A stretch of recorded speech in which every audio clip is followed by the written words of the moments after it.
কুষ্টিয়ার ভেড়ামারা উপজেলার ৬ নম্বর জুনিয়াদহ ইউনিয়ন পরিষদের চেয়ারম্যান এবং মেম্বারদের মধ্যে দ্বন্দ্ব চরম আকার ধারণ করার কারণে বাধাগ্রস্ত হচ্ছে ইউনিয়ন পরিষদের স্বাভাবিক কার্যক্রম। সরেজমিনে অনুসন্ধান এবং ভুক্তভোগী ও ইউনিয়ন পরিষদের জনপ্রতিনিধিদের সাথে আলাপ করে জানা গেছে, ইউনিয়ন পরিষদ থেকে সেবা গ্রহীতারা বর্তমানে নানাবিধ বিপাকে রয়েছেন।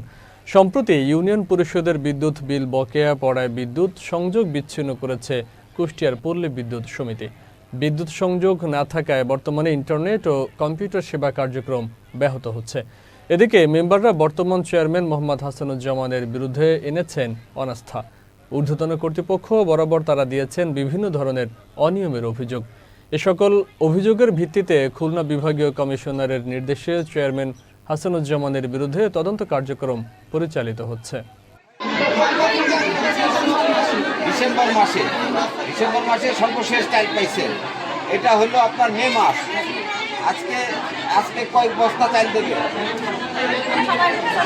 2 বস্তা দেবে। এখন আমরা উপরে জানাইছি তার জন্য অনাস্থা করার জন্য, এখন উপরে মহলের অফিসারেরা যেটা সিদ্ধান্ত ভালো মনে করে সেটাই করবে। এখানে 5 মাসের চাউল দেওয়ার কথা হচ্ছে 2 মাসের দিচ্ছে এবং 3 মাসের পরে এনে দেওয়া হবে।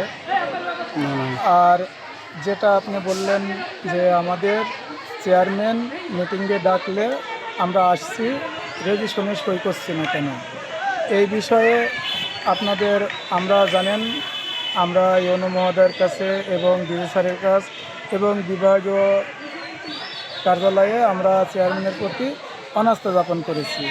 আমার জানা মতে ইউনিয়ন পরিষদের কোনো ফান্ড নেই। ফান্ড হলো যে টাকাটা পে অফিস থেকে মানে উপজেলা থেকে আসে, সেখান থেকে কোনো মেম্বার চেয়ারম্যানের বেতন বা কোনো বিদ্যুৎ দেওয়ার কোনো সুযোগ নেই। এটা দিয়ে আমাদের সুযোগ আছে কোনটা, আমরা কী জন্য বলে এই চৌকিদারি ট্যাক্স করলে এখান থেকে কিছু আমরা টাকা করি, সম্মানী ভাতা হোক বা পরিষদের কোনো খরচ হোক, এটা দিতে না। তো সেই টাকাটা আমাদের 2 ভাগ কিনেছিলাম, তাদের সব পরিশোধ করা আছে, যে বাদ বাকি এখন টাকা নাই, আমরা দিতে পারছি। একটা জায়গা আপনি